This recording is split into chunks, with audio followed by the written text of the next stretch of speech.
Hello, everyone. I'm delighted to be your moderator for today's webinar organized by Funds for NGOs. Today's topic is how a recently formed NGO can build trust and leverage support for its work. I am Anutma and I'm here to facilitate this session. First of all, I want to thank each one of you for taking out time from your busy schedules. This webinar will run for 60 minutes, which includes a 45 minutes of presentation, followed by a 15 minutes of Q&A session. If you have any questions, please use the Q&A option on your webinar screen to post your questions, and we will respond to them during the Q&A session. Let's begin with webinar objective. First objective is to gain an insight into strategies that can be developed to help build trust and credibility for NGOs without a long track record, understand the importance of transparency and authentic communication to build trust in potential supporters, gain confidence in understanding the needs to focus on purpose and mission, have greater awareness of how to build a case for support for new or recently formed NGOs. Please note that the webinar is being recorded and the recording will be made available in the video section of Funds for NGOs premium website. And now allow me to introduce today's trainer, Cheryl Hooper. Cheryl is an experienced development consultant and CEO of an international charity. She is an expert trainer and has provided training and capacity building to support international NGOs for more than 20 years. Cheryl has a BA honors degree in sociology and master's degree in international cooperation and humanitarian aid.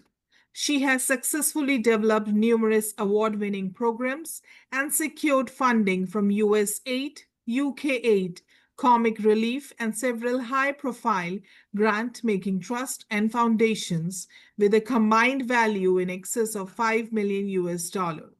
She has been on the judging panel for the prestigious UK Charity Times Award for the past 3 years, a published author of a guide in youth-led peer education, and was conferred a Women of the Decade Award by the Women's Economic Forum in October 2023. Now, I kindly request Cheryl to share screen and lead the session.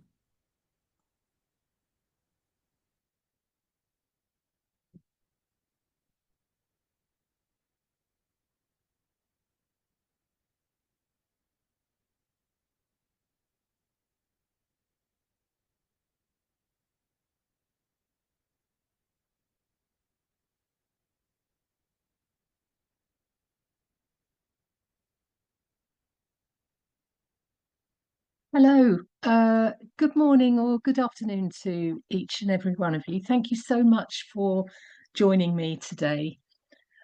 Today I want to really tackle this challenge that newly formed NGOs have about building trust and how they can gain support for their work when they don't have much of a track record.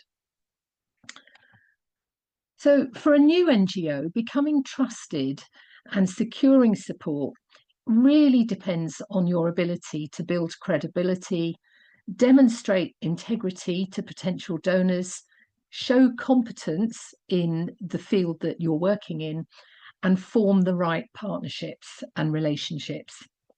Donors don't fund organisations because they're big or bold. They fund because they see potential, accountability, and alignment with their values.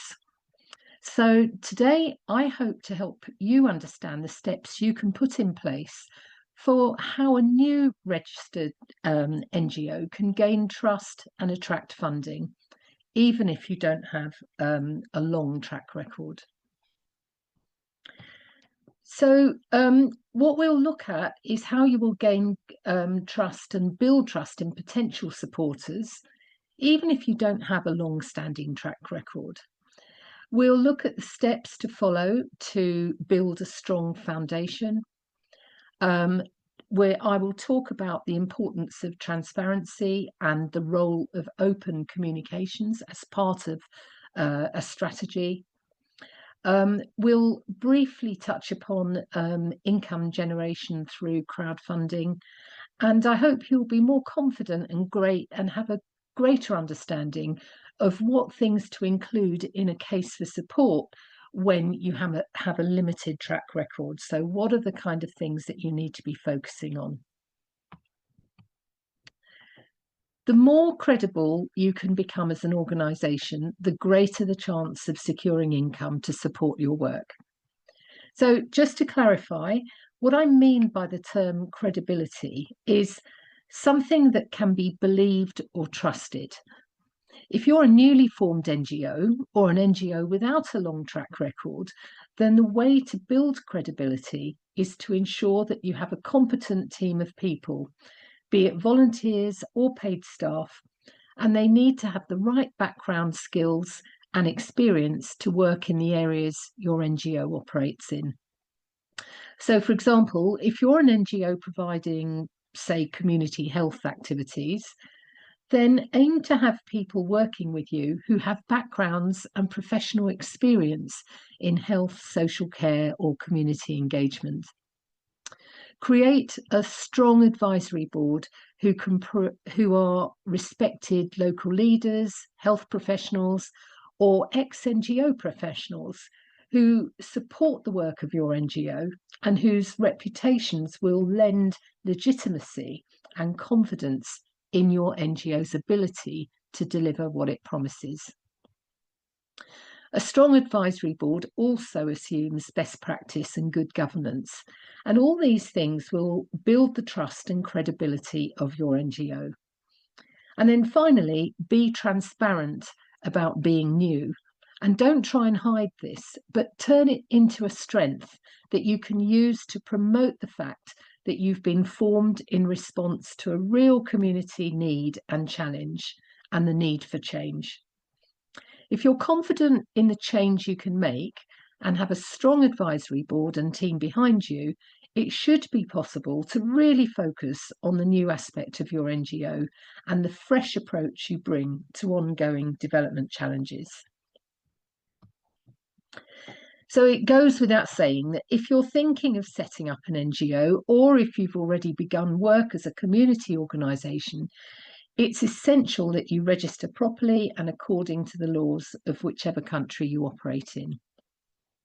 This means that not only should you have all the legally registered proof of your organisation, but that you are transparent in who sits on your governing board, what your mission and objectives are, that you have a separate bank account with appropriate financial processes and systems in place to protect donors' donations, grants, and other income to support your work, and also that you have appropriate policies and systems in place on safeguarding vulnerable adults, anti-corruption, financial processes and systems, equal opportunities, and so on. And when you become more established and begin to apply for grants, all these things are essential requirements, and it's unlikely that you will get financial support without them. So from the start and before you begin operating, you should ensure that you have checked that all these things are in place so that when you speak to people about your work, you can build trust and confidence in potential supporters by being able to demonstrate that you are operating professionally. So many newly formed NGOs start with great ambition, and understandably, you want to make a real difference quickly. But for a newly formed organisation without a track record, it's really important to begin work within the scope and capacity and capability of your experience and resources. So starting with small projects and activities is the first way to demonstrate how you work and the difference you're making. Sometimes if you start with a small pilot, this can This can be something that a wealthy individual or local business might support, or could even be funded by a faith group or a local event. The main thing is to make sure that whatever you do it well, and you make a tangible difference that you can show other potential supporters. So it's important to document everything. Take photos before and after, capture personal stories, beneficiary numbers, and review and learn from your actions. Small steps will help to gradually build the reputation of your NGO and begin to raise the profile and trust, not only by beneficiaries, but also other stakeholders who might support you in the future. So focus on proof rather than trying to be perfect. So what I mean by this is that with a new or recently formed organisation, it's understandable that you might want to prove your capability and professionalism, but by trying to be perfect and deliver in the same way as perhaps larger or more established organisations. But this can get in the way or delay the implementation of various activities because you feel you don't have sufficient resources, so you're holding back from beginning work. If this is something that resonates with you, try not to aim for perfection, but aim for impact and the change you want to make. Make sure that you capture the changes through photos, as I've said before. Begin to collect and record data to demonstrate the changes taking place, and use this to begin building your case for support. So from the start of anything new that you bring by way of activities, make sure that you take a baseline assessment of the current situation so that you have something to measure the change against. New and recently formed NGOs can benefit greatly from building strategic partnerships with organisations that can help you with advice, information, and opportunities to work together. They may be able to share resources, offer support in kind, and introduce you to wider networks and influential stakeholders. So even if there's no possibility of actually working together for various reasons, don't underestimate the power of partnerships, even on an informal level. So all these things help to widen your network and ensure that you're not operating in isolation. So networking, whilst it can be time consuming, and sometimes you may question if it's worth considering the amount of time it takes for you to be out of the office, you should make an effort to meet other people and your counterparts in the sector, to learn from each other, provide mutual support and ideas, and gain opportunities for collaboration. There are many ways to network with people in the development sector, and many opportunities are advertised through social media. But if you find yourself in a position where you feel that none of the groups available are relevant to you, then think about starting a group yourself. So this could be a small executive director group for charities and NGOs working in a particular field or a geographical area, or it could be a women's-led group, or for recently formed or founder-led NGOs. The main thing is to make sure that this is an area that will support you as a leader of your NGO, and it can be a huge source of support and new opportunities for growth and collaboration. So the way you communicate and what you say to the public and potential supporters is really important if you want to build trust and credibility and get people behind your organisation. Your case for support needs to be something that the local community can relate to, and that they agree with the problem and social challenges your organisation is trying to address, and that they too want that change. Therefore, try to make your communication around the local needs and the impact and the change you can make with their support. Don't shy away from saying you're newly formed. And if you focus on the vision of your NGO and how embedded your work is in the local community and how local people will benefit, then you should begin to build the trust and willingness to help. So these days, the first thing people turn to when wanting to know about your organisation or even an individual is the internet. So a professional website is absolutely necessary. And if possible, to have a donations page and ways to donate safely should be integrated. On the website, there should be the NGOs registration, the governing board, background and credentials, explanations about projects and impact, and also your mission. And alongside this, it would also help if you could align your website with some social media such as Facebook and Instagram. And I know that this can be time consuming, but it is a necessary part of building trust and establishing your presence. And it's something that potentially you might be able to recruit a volunteer or a student to undertake. So when you have the basic foundations in place, you should be in a stronger place to begin looking at funding through small grant-making foundations. Faith groups also, diaspora networks, so those people who may have a heritage from your country but now live abroad. And then lastly, crowdfunding platforms. So your case for support is essential now. And so this is the time to begin to analyse the impact and change you have made or you are making and continue to make, and begin documenting this into a case for support. And I'll go through what you might include in this later on in this training. So often potential supporters and donors care more about values and what you stand for as an organisation and the difference you are making rather than size. In many cases, there are also some smaller foundations who prefer to see where their funding is going, and they want to have a closer connection to the organisation they're supporting rather than dealing with the bureaucracy of a larger NGO where it's not exactly clear where and how donations are spent.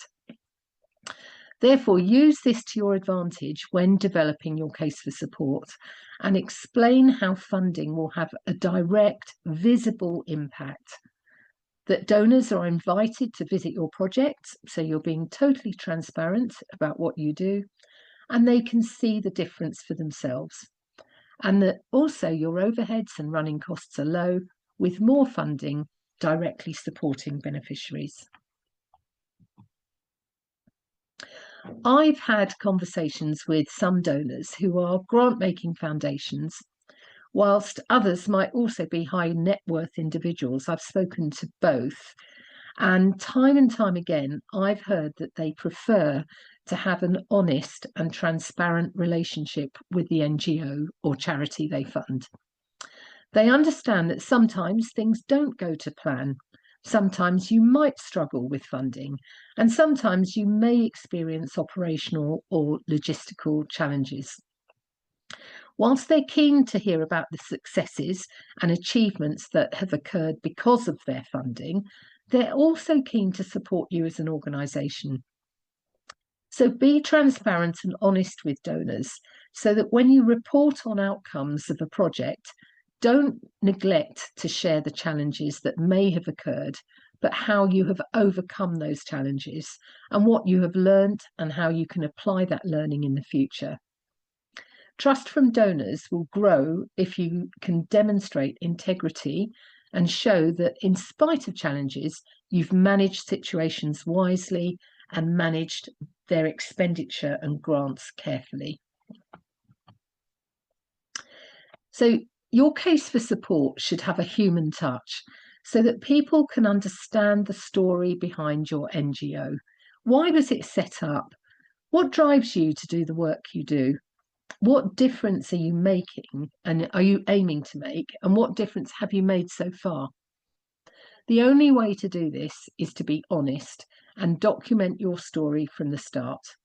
Take photos and videos, do a baseline assessment of before you formed and after, and track simple key performance indicators that can show potential supporters the reach and impact of your work.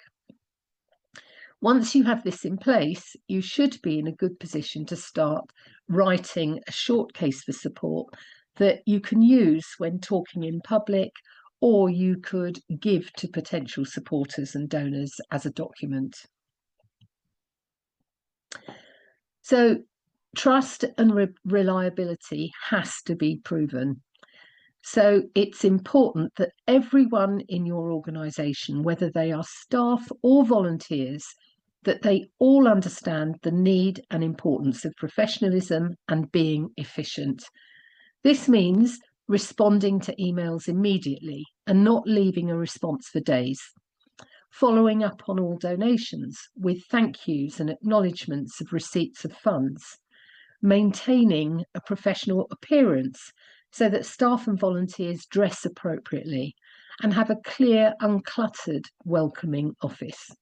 I used to have a sort of informal policy in the office that I worked in, where I would ask staff to clear their desk every evening, even if they hadn't finished work, rather than leave their desk with papers and unfinished business cluttering the work surfaces. I asked them to just pick it all up and put it away in a drawer and then bring it out again the next day. You know, it's if you have a clear, uncluttered, welcoming office, you will always look professional, and it instills that professionalism in your staff. So if a donor or somebody makes an inquiry or sends an email to your NGO and receives no response or acknowledgement immediately, it's important that you will begin to lose their trust, and they will begin to feel, well, what's happening with this? I haven't heard from them for 3 days. So even if you work part-time at the beginning, it's worth just checking on things on a daily basis. So this is the first step to losing a donor if you don't respond. So all staff and volunteers should be trained and aware of how to behave when they join your organisation. So I've talked about how to build trust and credibility when you're newly formed and you don't have a long track record. But many of you will also be thinking about, how do you work if you don't have any funding behind you? So starting a new NGO without any funding is hard, but it is possible. So many impactful organisations around the world begin with no money, but just commitment, community trust, and a clear mission. So I'm going to try and help you think about a step-by-step strategy for launching an NGO with no initial funds. So I've already given you some ideas of what elements you must have in place to build trust and credibility if you're recently formed. But once you have the foundations of an advisory board and governance structure, and you're clear on your mission and the problem you are addressing, you know where the challenges are in your community, and you have the necessary policies and systems in place to make sure that any funds donated are safe and secure, then don't wait for grants to get going. If you have all those things in place, don't think that grants are your only option. It's better to focus on service and delivering what your NGO was set up to do, and to do this through your own time and networks to make this happen on a small scale, where you can try and get free or pro bono office space and support. And again, as I said before, begin documenting the activities and projects you've started. This will be your early first stage of proof of concept and proof of impact, and something that you can build on in the future. Think of volunteers as being your first kind of donor, somebody who donates their time, their skills, and experience to support your cause. And this is why when recruiting volunteers, it's important to find people who align with the aims and mission of your NGO and who really believe in what you're trying to do. It's important with volunteers to make sure that communication is clear so that anybody who works for you on a voluntary basis understands that it is unpaid, that they understand what their role and responsibilities are, what time commitment is needed, what training they will be given, and what behaviours and expectations are required from the NGO. So that might be things like the dress code, whether they have an ambassadorial role, if you like, when they talk about your NGO. They're representing you, and so they must be clear on what your mission and aims and objectives are. So in the early stages, whilst funding may not be forthcoming, try and recruit skilled volunteers to support your organisation and implement certain activities. But remember, if you do recruit volunteers or whoever works for you in vulnerable communities, a safeguarding policy should be in place and everybody should be familiar with it and know what to do in the event of a situation arising. So you may be surprised at the level of free or in-kind support and services that might be available to your NGO that you may not have considered. Often people are willing to help if they're asked. So in the early stages, don't be afraid or embarrassed to ask for help with equipment or transport or office space or other forms of donations that you could use to support your work. So for those of you who are not familiar with crowdfunding, this is something to consider as a way to fund a project whilst you're getting off the ground. I will be holding a separate training webinar on this, and I can't go into detail in this session, but essentially crowdfunding is about putting your project on the internet with an explanation of what it is, why you're doing it, and who will benefit and what difference it will make. And then asking for small donations to help you begin the work and make that difference.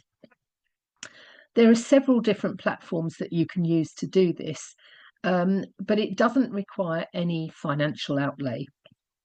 It's relatively easy to set up, and it could be a project-based assignment for a volunteer who has skills in IT and social media. So it is something that you could delegate to somebody. And one particular platform that I think is worth looking at is Global Giving or Fundly, which I think are two platforms worth considering. So I've already touched upon the need to develop a strong case for support. And of course, if you're relatively new with no track record, then you might be wondering how you can do this and what could you say? So firstly, let's remember that when I refer to a case for support, what I mean is what you say about your organisation to potential donors, whether these might be individuals, groups of people, or grant-making organisations. The important thing here is about the problem that exists and why it's occurring. What is the social problem that you have identified? Why does it exist?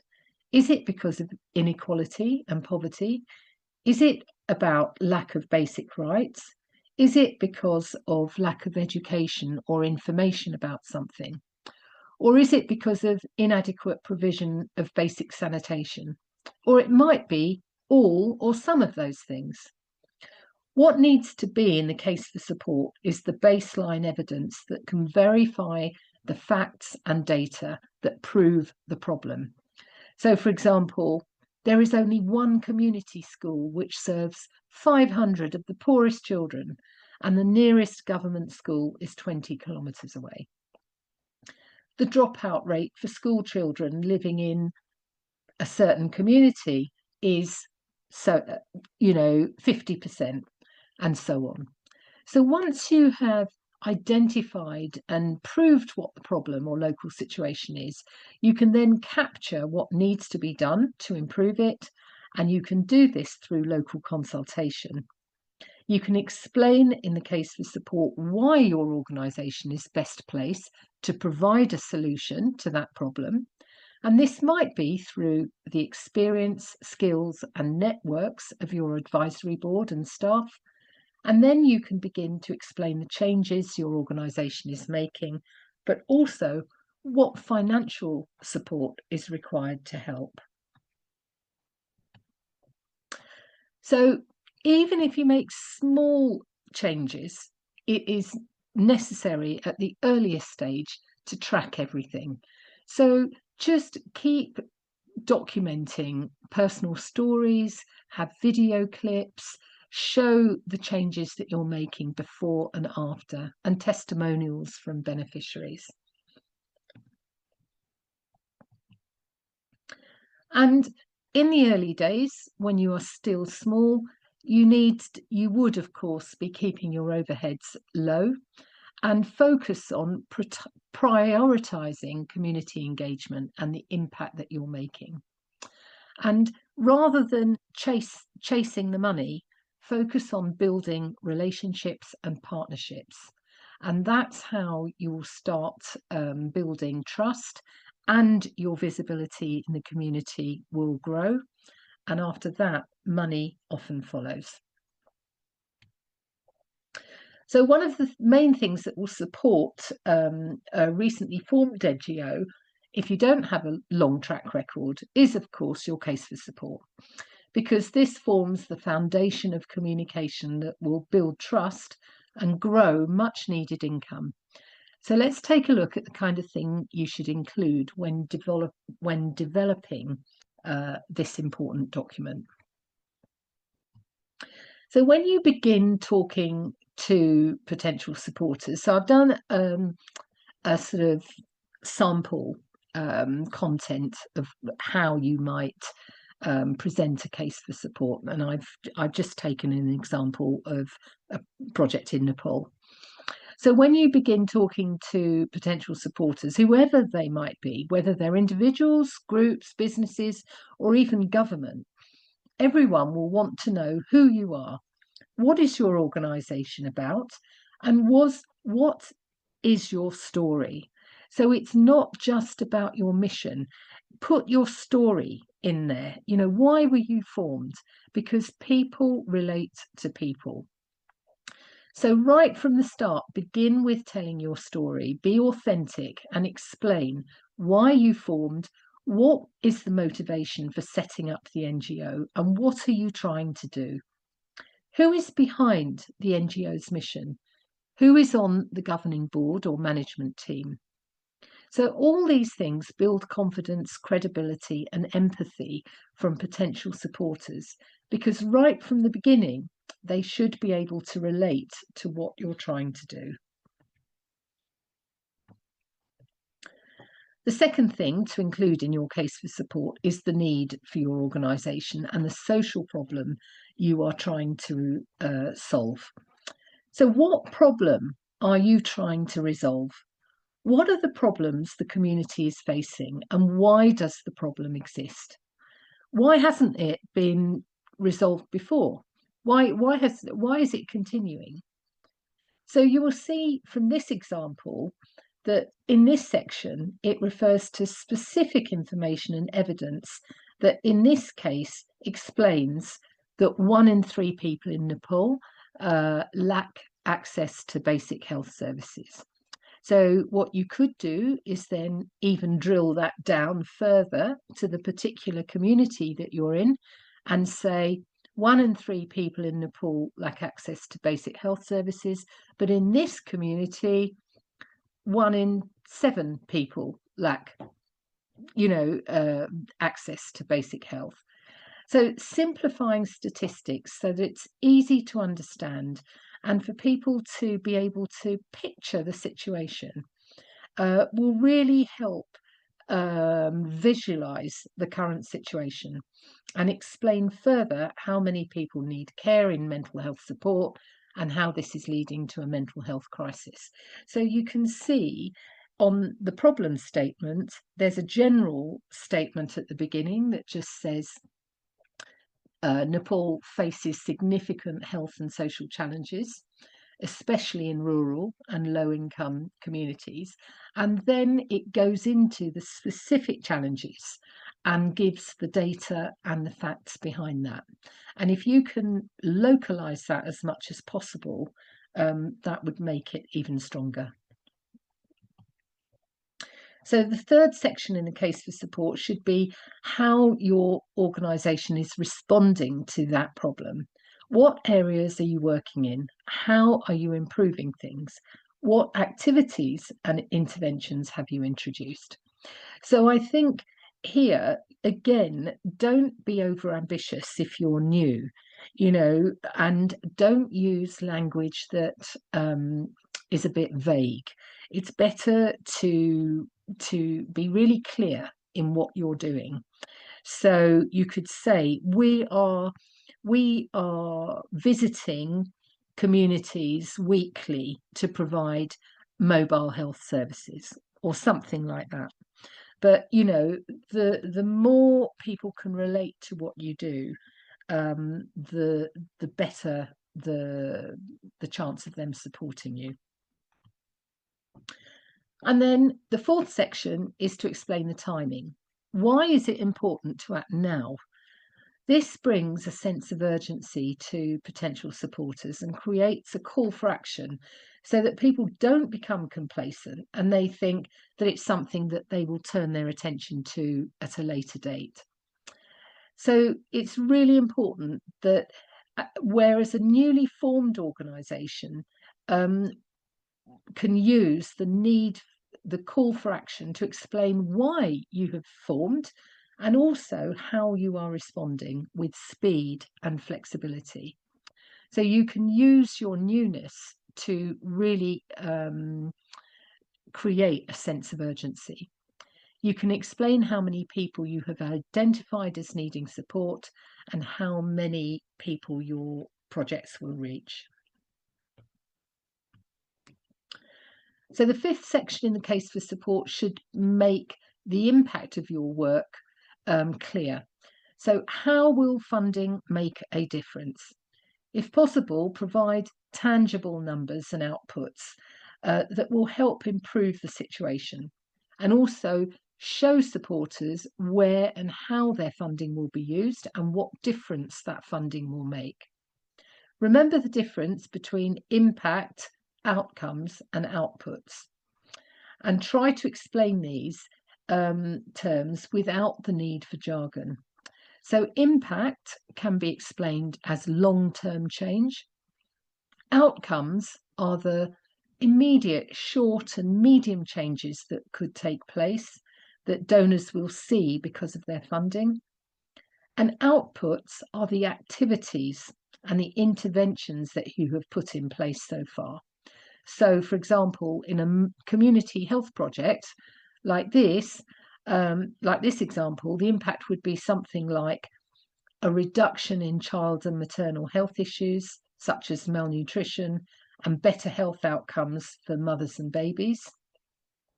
The outcomes, which would be the short and medium changes, might be something like 20 community health workers would be accessible and able to support women and children through pregnancy. 5 mobile clinics would visit 5 villages weekly to support villagers with physical and mental health problems. And the outputs, those are the activities, would be things like saying, we have provided training to parents in parenting and nutrition. So try to avoid those terms of outcomes, impact, and try and focus on change. And then finally, the last 2 sections in your case for support is the bit where you need to convince a potential donor why your NGO, why not another NGO that's doing similar work. This section is especially important. So remember when I referred to how to build trust earlier? This is the section where it's important to demonstrate your NGO's expertise, its governance and experts in the field, and why you are skilled practitioners. It should be the culmination of everything I said earlier about building trust and integrity, so that potential supporters donate and support you because they trust what you say and they trust that you can deliver. And they trust that with your help, you can make a difference. And of course, part of building this trust is to keep donors informed of progress, provide them with updates and demonstrate how things are improving. And of course, thank them regularly and never take their support for granted. And so finally, the last section is if you were talking to a group, you can actually ask them for a call, give them a call for action. Or if you are producing a document that you want to leave with people, you can give them information on how they can donate. So just to recap, building trust in a new newly formed NGO, build credibility with a strong advisory board. So if you had skilled, experienced, respected individuals who are well networked, it will really help open doors for you and help build your credibility. Ensure that you're properly registered and that you have all the legal processes and systems in place, bank accounts and essential policies. And have a professional online presence. So look, if you know, there are plenty of websites that the hosting can either be free or for a very low cost, and you could get good skilled volunteers to create that website and maintain it for you. And importantly, track and document everything. So start with your baseline assessment and track progress and your journey right from the very start. And then just a summary of the headings for you to look at in terms of your case for support. So if you can think about it, this case for support is based, it's not based around a particular project. I mean, you could focus on a particular project, which would be the activities and the interventions that you're bringing in. But what you really need to do is to be humanizing your case for support. So explain the story behind your NGO and what you are doing to resolve a particular social problem. Then why now? Why is it important to act now? Creating a sense of urgency. And then what will the future look like? So if you were given support, financial support to make a difference, what would the changes be and what improvements would take place because of that? And then why your NGO? Why are you best placed to deliver that? And that could be because you know your local community, you've lived in that community. There are many reasons why you would be the best organisation to do that. And then finally, your call for action. So thank you so much for listening today. I hope you have found this training helpful. Please do let me know how you get on if you're a leader or a founder of a new NGO. I'm sure you have questions that have arisen from this training, and so I'd be very happy to answer any questions that you have now. Thank you so much.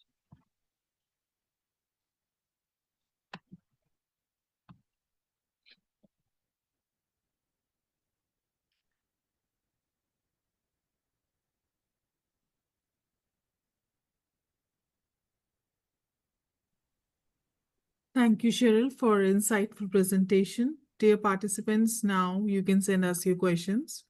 The first question is, what are some of the most common mistakes that new NGOs make when trying to build credibility with donors? Okay, I mean, I think that's a very good question.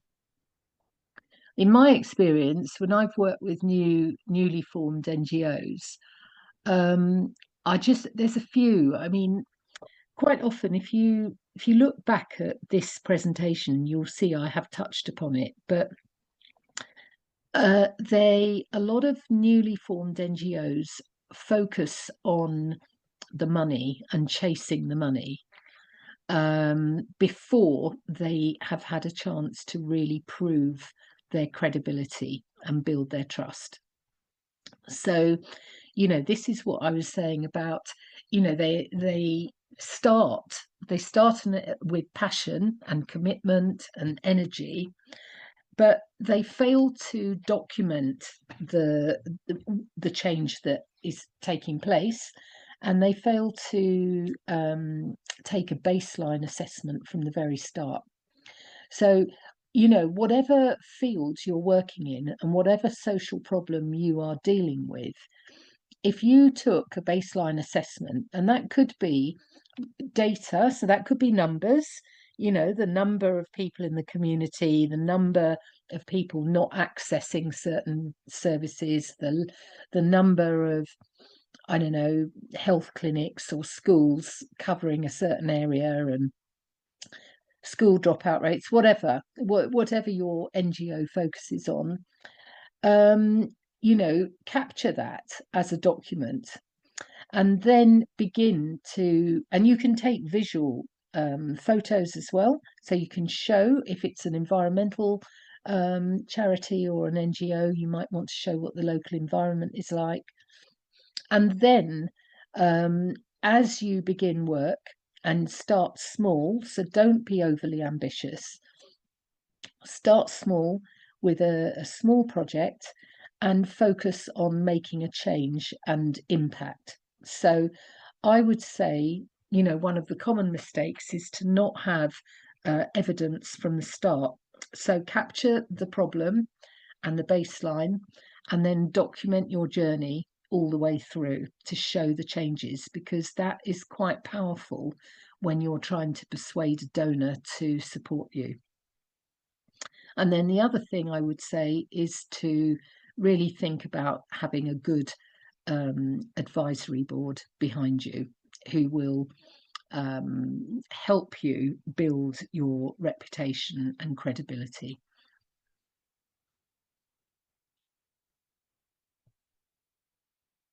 Thank you for your input, Cheryl. The next question is,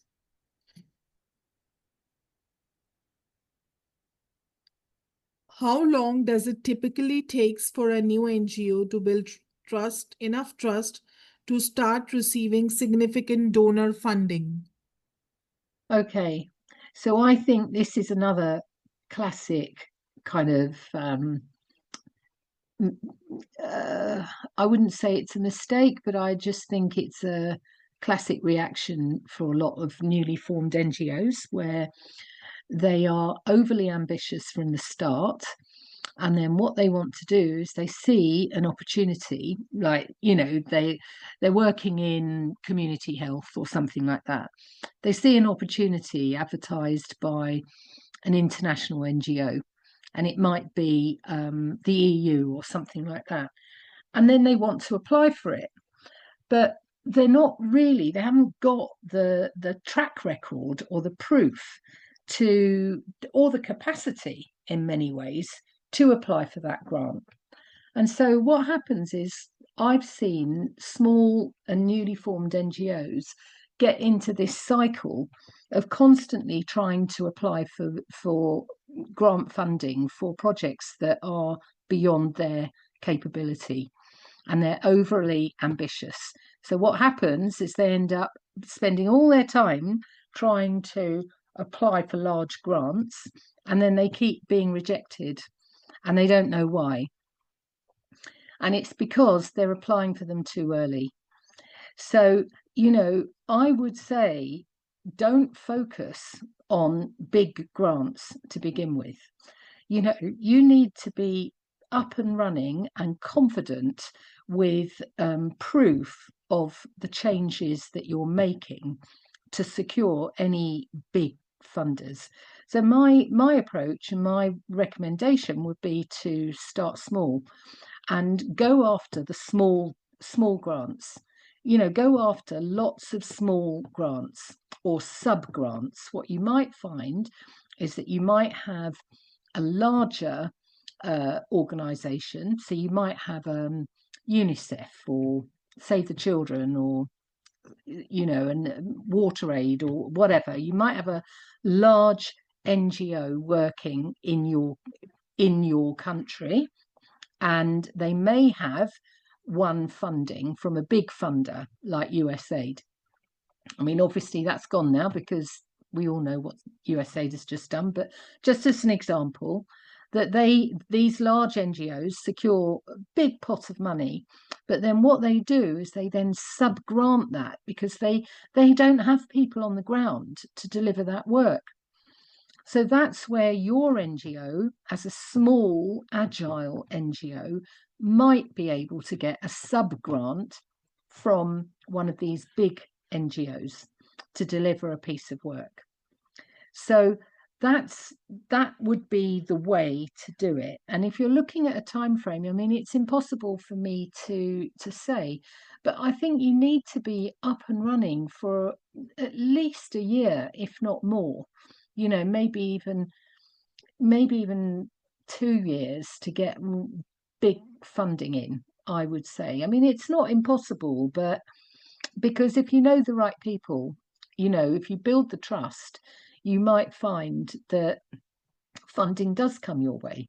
So if you have a network and you know somebody working in a big NGO and they're looking for an implementing partner, that's where you might find that network will open up and you might find that funding comes your way that way. But you've really got to prove your worth before you can start getting big donors to invest in you, I think.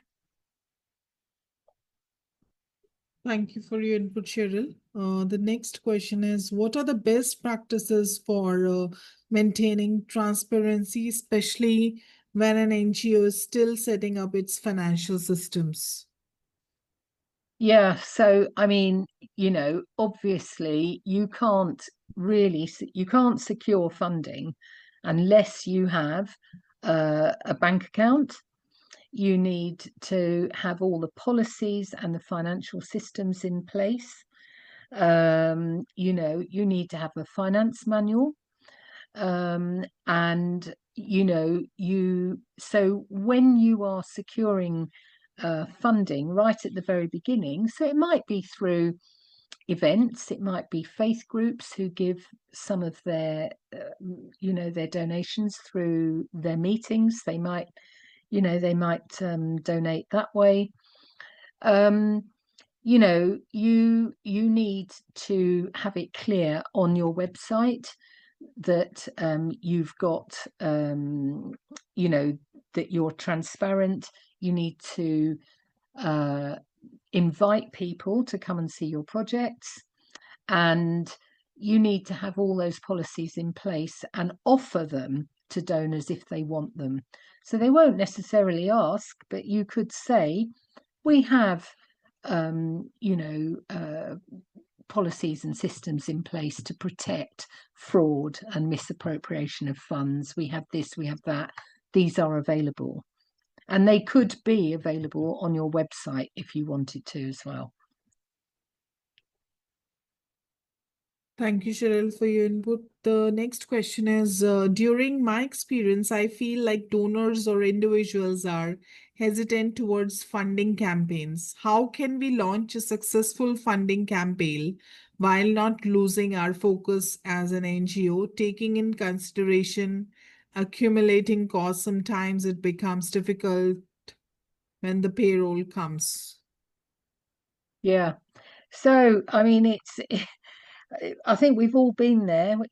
We all know how we all know that running an NGO or a charity costs money.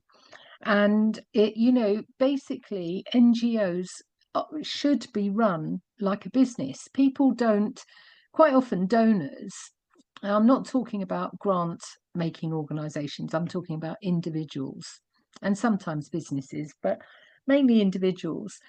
They don't understand that for an NGO to be successful, it has to, and to operate efficiently, it has to have a business focus. I mean, the idea of calling NGOs not for profit is nonsense. Of course, we make a profit. Of course, we're aiming for a profit. You know, we don't. None of us want to be working with a deficit. We're all working towards getting a profit. So this term, not for profit, is just nonsense. It's not accurate. NGOs need to be run, even if you're really small, like a business. And of course, you're aiming to make a profit. But the difference is that profit is being directed to support your projects and your community and make a difference. That profit isn't going back into the pockets of shareholders and things like that. And so really I've kind of lost the thread. Can you just remind me, Anu, what was the question Yes, again? yes, sure. It sounds to me even yes. During my experience, I feel like donors or individuals are hesitant towards funding campaigns. How Right. can we launch a successful funding campaign while not losing our focus as an NGO? Taking into consideration accumulating costs, sometimes it becomes difficult when the payrolls come. Yeah, so sorry, that's why I was talking about having that business focus. So, when you develop a project and you develop the budget for that project, you need to allocate a certain percentage of that budget to core costs that enable you to deliver that project, because that project can't be delivered without people, and people have to live. So typically, funders look for anything between 10 to a maximum of about 15% from funds donated that will support your NGO's work. So, say, for example, let's say, say, for example, you were putting 10% of every donation into your overheads. What you could say is 90 cents in every dollar that's donated is directly supporting this community, or will enable us to achieve this in this project. So that's how you get around it. And I think that you have to be really careful about your overheads and show that most of your money is going directly to support your projects and not to salaries and things like that. So, as I said, use a benchmark of saying, work out what your overheads, how much you want to allocate, whether it's 10%, 12%, 12.5%, 15%, whatever, and work that out, and then show the donor and say, right, for every dollar that you donate, 90 cents of it is going directly to support this community. So I hope that answers. It's not an easy one. We're all in the same boat, so I do understand. Thank you, Cheryl, for your input. Participants, due to time limitations, we cannot cover all the questions posted here. As now we have reached the end of the webinar, I want to thank each one of you for your active participation. And we would also like to thank you, Cheryl, on behalf of the entire team. Participants, please take a moment to fill out the feedback form for today's session. Your input is crucial in helping us to improve. If you have any questions or suggestions, feel free to contact us at support@fundsforNGOs.org. The feedback form will appear on your screen in a moment. Once again, thank you, participants. Cheryl, and we look forward to seeing you in our next webinar. Thank you, everyone. Thank Take care. you. Bye.